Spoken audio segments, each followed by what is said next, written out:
À Londres, les véhicules polluants doivent payer pour entrer dans certaines zones. Cette politique fait grincer des dents chez les automobilistes depuis des années. Mais pour les enfants qui y vivent, le résultat est tout autre. Avant l'entrée en vigueur de cette politique, les enfants vivant dans les zones de Londres exposées à la pollution routière avaient les poumons qui se développaient nettement plus lentement que ceux d'enfants du même âge à Luton, à 56 km de là.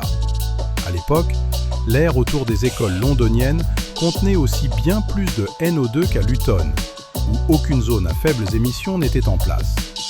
Le NO2 provient surtout des gaz d'échappement. Les enfants le respirent chaque jour, alors que leurs poumons sont encore en développement.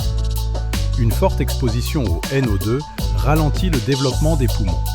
Après la mise en place de la zone à faibles émissions, la concentration de NO2 à Londres a diminué, chaque année, plus de 2 fois plus vite qu'à Luton. Dès la 4e année, les poumons des enfants londoniens avaient rattrapé ceux des enfants de Luton. La part d'enfants présentant une fonction pulmonaire réduite est aussi passée de 14% à 9% en seulement 5 ans. Si votre ville débat d'une zone à faibles émissions, voici une première preuve que cette politique aide réellement les poumons des enfants à se développer plus sainement, et qu'il ne s'agit pas simplement de faire payer les automobilistes.